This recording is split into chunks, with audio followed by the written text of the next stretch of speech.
Cyrus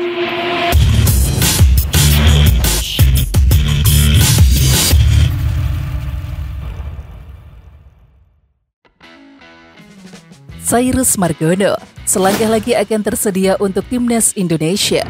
Meskipun bukan rekomendasi dari Sintayong, Cyrus Margono sempat membuka komunikasi dengan kepelatihan timnas pada bulan Mei tahun lalu. Cyrus Margono mengaku sudah tidak sabar untuk mendapatkan status warga negara Indonesia. Bahkan dia siap menggunakan sepatu kebanggaannya yang dihiasi dengan gambar bendera Indonesia. "Saya tidak sabar untuk segera memakai sepatu boot ini," tulis Cyrus Margono di laman Instagram pribadinya. Pemain yang berkarir bersama Yunani Panathinaikos B ini menggambarkan proses yang dilewati hampir selesai. Sebelumnya, dokumen miliknya sudah sampai di Setnek atau Sekretaris Negara dan segera melaju ke tahap selanjutnya. Setelah ini, harusnya dia tinggal menunggu berkasnya diserahkan ke Presiden. Cyrus juga menyampaikan apresiasi kepada Hamdan Hamidan yang mengawal prosesnya. "Terima kasih banyak kepada Pak Hamdan Hamidan atas dukungannya setiap hari. Saya sangat menantikan saat saya bisa menerima identitas Indonesia saya lagi. Insya Allah," lanjutnya. Jika Cyrus Margono bisa mendapatkan paspor Indonesia awal bulan ini, kiper Panathinaikos B ini bisa berpeluang membela timnas Indonesia kontra Vietnam. Dengan tinggi badannya yang mencapai 190 cm, keberadaan Cyrus Margono sangat dibutuhkan timnas Indonesia. Dan musim ini, Cyrus Margono telah turun 8 kali bersama Panathinaikos B yang mentas di Liga Yunani 2023-2024. Dari 8 penampilan, gawangnya 12 kali kemasukan. Pemain timnas Indonesia Pratama Arhan dikerubungi perempuan cantik Korea Selatan. Momen itu terjadi di sesi perkenalan tim Suwon FC jelang mengarungi Liga 1 Korea Selatan 2024 yang bergulir mulai Jumat 1 Maret 2024. Hari Rabu 28 Februari 2024, manajemen Suwon FC memperkenalkan semua pemain mereka jelang mengarungi musim baru. Uniknya, mengutip dari akun Instagram @garuda_fanbook, Pratama Arhan sempat foto bareng dengan sejumlah perempuan cantik asal Korea Selatan yang mengenakan jersey Suwon FC. Praktis, netizen asal tanah air langsung ramai meninggalkan komentar. Mereka berkelakar bahwa Pratama Arhan bakal diomeli oleh sang istri, yakni Aziza Salsa, karena foto bareng sederet perempuan cantik. "Ingat yang di rumah Bang Arhan," tulis akun Instagram @vicky_firman_22. "Zizi sedang mengetik," kata akun Aris Munandar 182. J.Itzis dan Justin Hubner berebut status pemain timnas Indonesia pertama yang tampil di 5 kompetisi top Eropa. Jika melihat kondisi sekarang, dua pemain ini paling berpotensi merealisasikannya. Mengutip laman resmi UEFA, 5 kompetisi top Eropa saat ini ditempati oleh Inggris, Spanyol, Italia, Jerman, dan Prancis. Justin Hubner saat ini mentas bersama tim muda Wolverhampton Wanderers, dan bek 20 tahun ini berstatus kapten Wolverhampton Wanderers U21. Ia sudah turun dalam 12 laga Premier League 2023-2024 dengan koleksi 4 gol.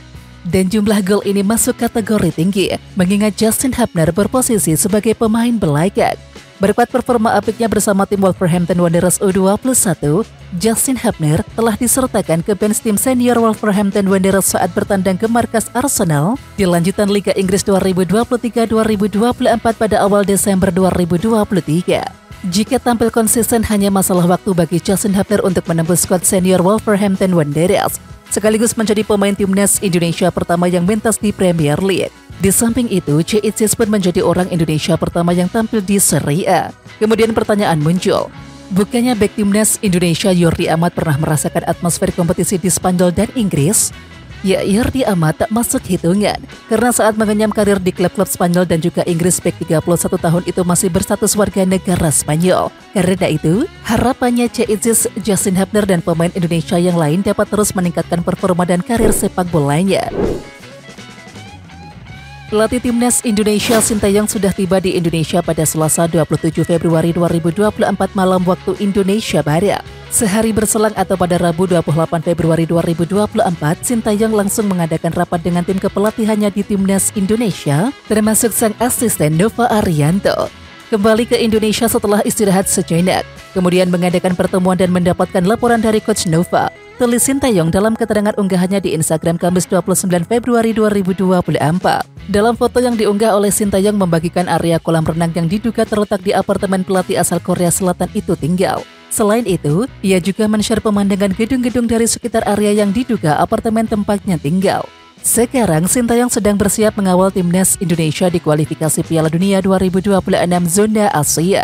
Skuad Garuda diketahui akan berhadapan dengan Vietnam dalam lanjutan grup F kualifikasi Piala Dunia 2026 zona Asia pada 21 dan 26 Maret 2024.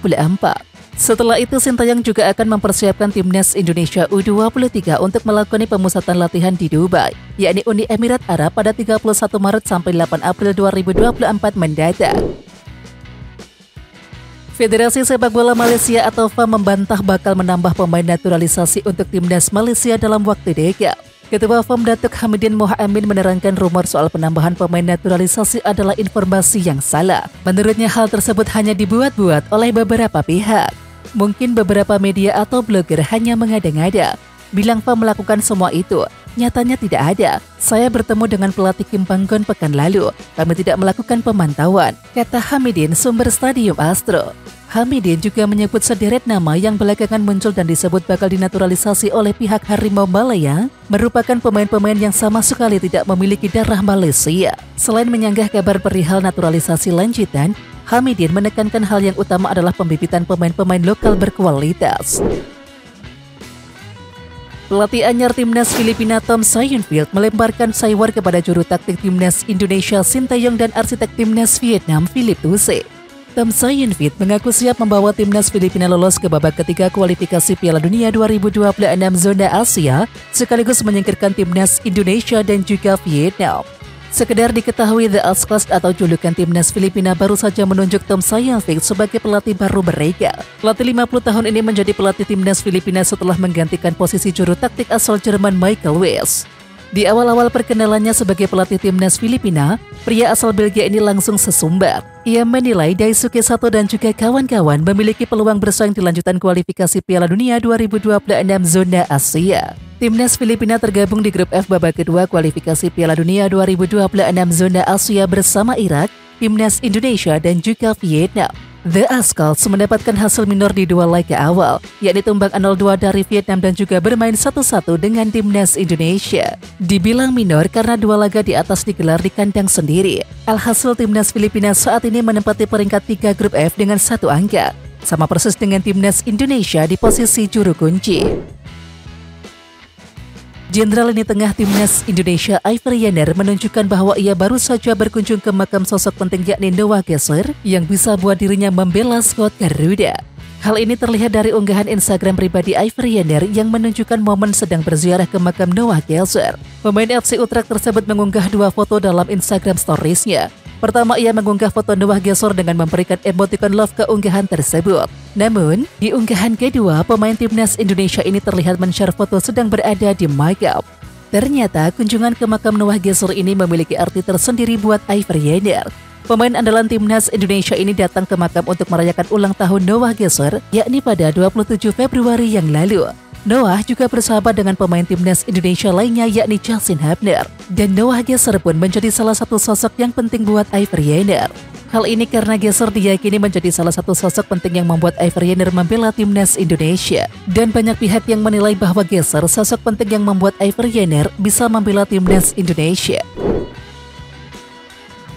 Pelatih timnas Vietnam Philip Thuse memberikan kritik tajam kepada sepak bola di negeri naga biru.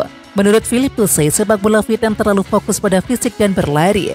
Bahkan dia menilai bahwa pola pikir ini yang seharusnya segera bisa diubah karena hal tersebut kurang baik. Di Vietnam, kebanyakan orang selalu berpikir bahwa sepak bola harus memenuhi kriteria kecepatan, fisik, dan kekuatan. Namun itu lebih seperti rugby atau judo, kata Philip Thuse.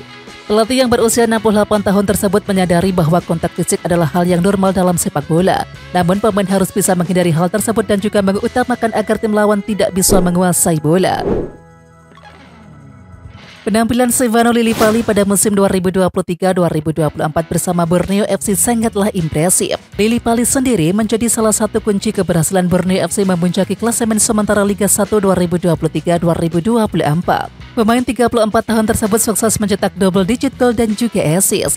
Dan total Stefano Lillipali sukses membuat 11 gol dan juga 16 assist. Meski sudah berkontribusi untuk 27 gol timnya musim ini, namanya belum bisa menarik hati Sintayong untuk kembali ke timnas Indonesia. Meski begitu, Stefano Lillipali ada peluang untuk kembali absen dari timnas Indonesia saat jumpa Vietnam pada lanjutan ronde kedua kualifikasi Piala Dunia 2026 zona Asia.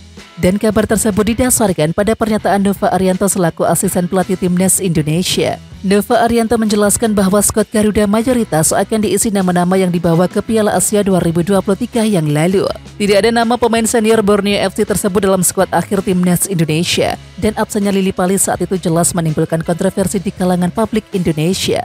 Sementara itu, Sintayong selaku pelatih timnas Indonesia angkat bicara soal ketiadaan Stefano Lillipali. Alasannya bukan karena penampilan sang pemain namun lebih ke stamina.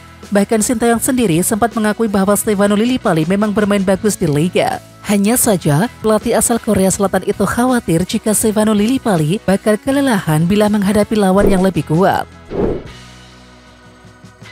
Jadwal drawing Piala AFF 2024 resmi dirilis. Federasi Sepak Bola Asia Tenggara atau AFF di laman resminya mengumumkan drawing Piala AFF 2024 dilangsungkan di Hanoi, Vietnam pada 21 Mei 2024. Official drawing Piala AFF 2024 akan dilangsungkan pada 21 Mei 2024 di Hanoi, Vietnam. Sumber laman resmi AFF Kamis 29 Februari 2024. Lantas berada di pot berapa timnas Indonesia nantinya? Dalam penentuan pot, AFF menjadikan pencapaian di 3 turnamen terakhir, yakni 2018, 2020, dan juga 2022 sebagai tolak ukur penentuan pot. Biasanya AFF membagi 10 kontesan Piala AFF ke dalam 5 pot, yang mana masing-masing potnya berisikan 2 negara. Pot 1 diisi oleh 2 tim unggulan yang hampir pasti ditempati oleh Thailand dan juga Vietnam. Pot 2 diprediksi diisi oleh timnas Indonesia dan juga Malaysia. Timnas Indonesia tersingkir di fase grup Piala AFF 2018, runner-up di Piala AFF 2020, dan semifinalis Piala AFF 2022. Sementara Malaysia merupakan runner-up Piala AFF 2018, tersingkir di fase grup Piala AFF 2020 dan juga semifinalis Piala AFF 2022. Karena itu, timnas Indonesia hampir pasti tak akan satu grup dengan Malaysia. Timnas Indonesia bakal satu grup dengan salah satu dari Thailand dan juga Vietnam. Lalu bagaimana dengan format turnamen? Format turnamen diprediksi masih sama seperti edisi 2018 sampai 2022.